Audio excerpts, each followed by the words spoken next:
I've just finished tracking an interview regarding The Window, the new record from Nelson Devereaux, and that will be coming out at the same time that The Window does. When will that be? July 19th. In the meantime, we have an opportunity to see CATSAX on Monday. Yep. So Spencer has joined us at the Back to the City Duplex to talk a bit about that show. When was the last time that Big Cats played a show in the cities? Oh man, a while ago. I was doing a lot of other stuff for a minute, and now I'm getting back into playing some shows and doing the CATSAX thing. And was the other stuff music? I suppose the What If podcast was one of I started up a podcast that's about 30 some episodes in now, and nice. There's been some live ones too. Yeah, done a few live episodes. Yep. And then I was teaching up until just a couple weeks ago, full time teaching music to high schoolers. So are you? Yeah, that does deserve a round of applause. Oh, yeah. I hope the viewers joined in with please join. Yeah, another one for music education. Yeah. So you're no longer teaching? Nope. As of about 2 weeks ago. Okay. I'm done. Yeah. Cool. Hopefully, What If is going to continue. Oh yeah. Every week. Yep. Nice. Yeah. So we've been doing at least one episode every week since January or so.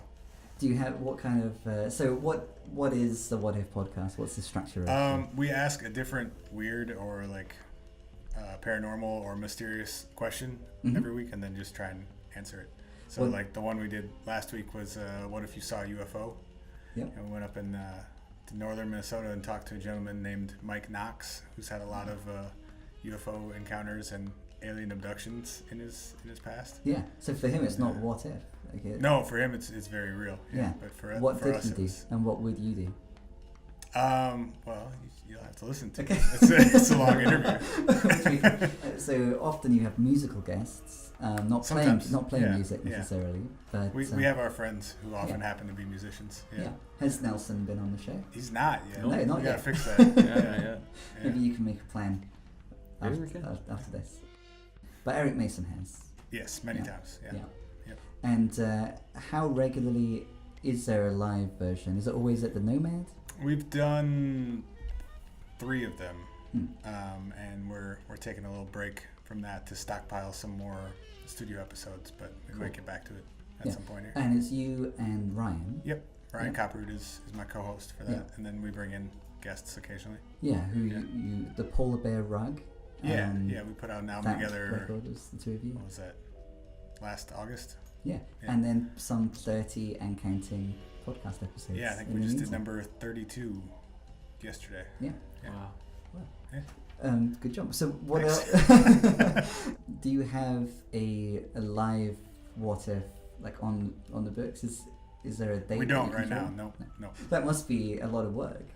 Yeah, it is. It's a lot more work than doing the studio episodes, and I mean it's like doing an episode plus throwing a show. Yeah, because there is live performance. And then it's a lot of prep, and it's then doing a live recording and editing that, and so it ends up being a lot more work than one of the regular episodes. Yeah, I'm familiar with the editing, time-consuming editing. Yeah, for sure. There will have been a fair amount of that in the last 24 hours before we were seeing this, for it to be out time for the show. So what's happening at IceHouse on Monday then, at said show? CATSAX is making a reappearance. Let's just cut to the chase. I mean, that's happening. You two and Miguel. And Miguel on the drums. Yep. Yeah, and it'll just be the 3 of us. Yeah. We're the gonna core trio. Yeah, the core. Yeah, we're gonna tear it up for you guys. It'll probably be really crazy because I know that we haven't played in a long time, and I think there's probably lots of energy there. That's what I would guess. Or I have a lot of energy. Yeah. Well, that's a great question. I have to check on the. No, there was I'm not going to do this justice, but JT asked us to do the show. JT Bates. JT Bates, yes, and he's. So it is a JT's jazz implosion. Technically, I think it's going to go a little bit more to the rock sort of. Jammier. We're not. Oh, okay. No. Well, maybe, but I just bought a guitar. I could bring it.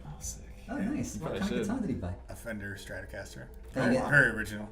In what is it just to play like To at play home? guitar, yeah. Yeah. Nice, dude. Cool. We'll have to do some duets or something. Guitar duets. Guitar duets. Yeah. Both pick the They same won't- instrument that we don't play. They won't Yeah. be expecting I that. will bet they? it. No, Yeah. no. So that's on Monday. For people who haven't experienced CATSAX before, we are experiencing it now. You've used the Yeah. metaphor of space jazz to Yeah. describe it before. What does space jazz mean? It's like acid jazz, but more in outer space. Right. Yeah. We don't quite know Further where, out. Right. where we're going to land on this journey. Right. Right. Is that what it's getting at? We've left the... Yeah. We've But also we took the acid familiar somewhere earth. along the line. Yeah. Right. Yeah. So we know what's happened. Right. We don't quite Right. know where we're going to Exactly. end up. Yeah. What's the relationship between CATSAX and other styles of jazz, like acid jazz, for example? We've got electronics, so I mean the acid jazz thing and that style of more like contemporary jazz as well. When you started to see electronic instruments kind of entering the fold, and then that extending to like beats as well, or like different types of drum machines and whatnot, different types of timekeeping. But then like also in the tradition of free jazz, just being freely improvised music in the purest sense. Because what we do is so much not prescribed. We gotta get you one of those the MIDI controller Oh, yeah. horn things. The Iwi. Yeah, there we go. Maybe someday. Those have like 6 octave keys, which is pretty interesting. Nice. So If Nelson takes a step back that way, then this image will depict a pointillist painting that Nelson and I were looking at the MIA before. It's by Surratt. And when we were looking at this at the MIA, for people who... So we go into much more detail about our MIA adventures on the Window LP interview that's coming out in a bit. But basically we were at the MIA and we were looking at your favourite artworks, and we were using them as windows into the different projects that you had. Yeah. And looking at this Surratt piece, this reminded you in some sense of CATSAX. Yeah. Can you, and I can jolt your memory if need be, but what is it about this Surratt piece that is analogous in some way and how to CATSAX? Basically just sort of the theory behind it. I mean, not that there's necessarily a blatant music theory in the CATSAX world. We've all studied music in different varying forms and have lots of different experiences that sort of are inherently us. Yeah. So we're able to kind of piece those together in the way that Surratt is using color theory. I mean, Yeah. he wrote the book on that, but He literally, so we He say literally like, did write the book it's on not, that. So he wrote the book on that, like, as one might say in the phrase, but he literally also wrote a book on pointillism. yeah, he was colour like theory. super young too. Yeah. It's crazy. So to me, when you were talking about it before, it seemed like, okay, so someone can look at this painting and appreciate, well, there's different things to get from this painting. You can go through the work of like of seeing what it's realistically depicting, Right. but then also appreciating that it's made of those different... Right. points. You can certainly compare it to other things, but it is made up of its own. I mean, it's made by the sum of its parts in its own way. Yeah. So I think you can take that, and if you're gonna like analyze CATSAX or look at it in that way, you can certainly do that. You can compare it to other things, but it's not necessarily being done the same Yeah. way at all. Spencer, do you think that CATSAX is like a pointillist painting? Yeah, that sounds great. Yeah. I can work with that. Spencer hasn't seen this particular painting, Mm-mm. so I mean it's there, but it's not there for us. Yeah, I mean, what do you? Looks great. Yeah, it's a good looking. For him, it's just wine. Lots of and points. grapes. Yeah. Colors. Yep. You can look at the painting and it's like, oh yeah, that's the seaside scene. Or you can think, oh, how does this relate to the pre-existing traditions? It's more like how this is depicted is more important than what it depicts. But I think that people can go to ISS without like being kind of jazz fanatics without an awareness of like what's come before, and still like appreciate.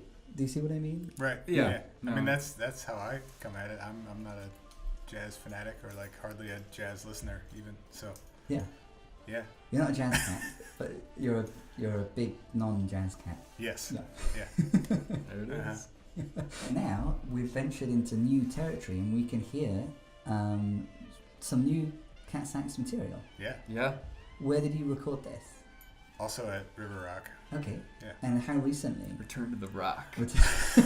About a month ago. A month ago. Yeah. Yeah. And it was just the three of you again? Yes. Yep. So CATSAX is the three of you, but sometimes say Mayson or whoever Yeah, else right. might be performing Yeah. with you. So when you went into the studio this time to record these new couple of songs, was it with the same mindset? Once you travelled into space, once you took the acid, metaphorically, you end up with these two new songs. How do these differ from or relate to the ones on the CATSAX record? Yeah. We were actually recording some stuff for my new album. Yeah. And had some extra time and messed around and recorded 2 new CATSAX songs. Yeah. It's somewhat of a contrast, but also definitely comes from very much the same place. Or like the things that people liked about the CATSAX record, I think they're gonna like about our new songs. So I will say that. What are the things that you like about both? What do you think the common thread is? The fact that we're somehow able to pull it off. That's literally what I like. I think it's marvelous. It may be. Well, yeah, exactly. Whatever it may be, but we're able to like we leave and then we come back and So is it combining this instrumentation? Because again, so we have you on sax. Mm-hmm. What will you be doing? What are you? Buttons and such. Buttons and such. Yeah. As is you want. But then we have Miguel on drums. Yeah. Yeah. Mm-hmm. So it's like at this intersection between Nelson was clarifying in our earlier interview, he thought it was through Honey, like at Honey, that the two of you first met, like in a hip hop context. Insofar as he was playing sax with it. As much as like a. It was like R&B land. R&B, yeah. Yeah. Nelson is in R&B land, and he encounters Spencer. At what point did you decide you needed to play music together? I don't recall. Yeah, I don't know. I mean, I think it was like I've been thinking about playing with you for a while, and then was it Mayson that set up that show for May the 4th in 2015? It was Jesse set that up. Word. Jesse Schuster. Yeah. That was the CATSAX, the first CATSAX show in retrospect. Yeah, and that was it. I mean, I just knew it was going to work when I heard about it. So, I don't know. Yeah. I was like, yeah, this is it's exactly like what I wanted to do. I don't know. I mean, he can say whatever he wants. That sounds great. Sure. Well, it's working, and it will continue to work. Word. On Monday. I think so. Or not. And, we'll try something else. But yeah, can I just ask a little bit then about, you said that these two new songs came about because you had some studio time left whilst working on another Big Cats record, like the follow-up to What If It Doesn't Get Better? Yes. Yeah. If there was some free studio time, that would suggest that there was some good progress. Yeah, it's close. When can we expect there to be a new Big Cats record? Fall sometime. Fall. I don't have a date yet. But Early fall. The music is just about done. So Oh yeah. the music's about that, okay. Yeah. And is it like a continuation, would you say, of I What If It don't Doesn't Get Better? totally know yet. Okay. I'm still working on it every day. Are there still so the instrumentations sorted? Roughly the same. It's Nelson and Eric Mayson and Miguel and me. Nice. And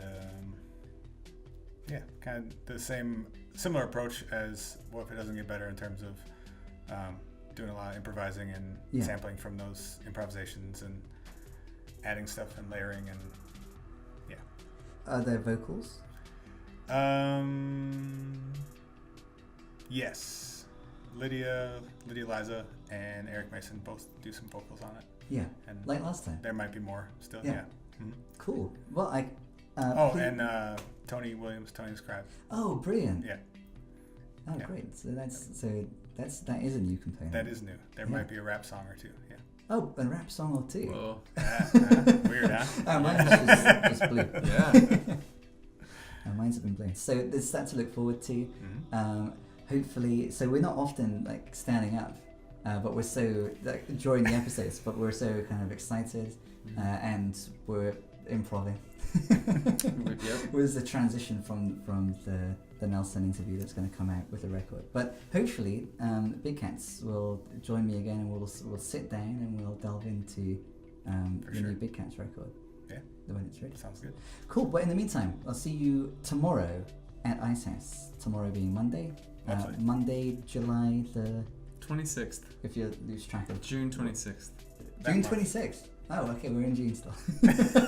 We are. We're still here in June. That's all right. Happy Sevestival. Little space-time continuum Exactly, going on. yeah. Exactly. That's what happens when you travel into space. Well, of with course, CATSAX. man. You Okay. don't know where you are. Nothing's guaranteed. Okay, tomorrow, June 26th Yes. at Ice House. Yes. We'll see you there. Thank you very much for tuning in to this short episode of Back to the City. Please join us at Ice House tomorrow. Yes.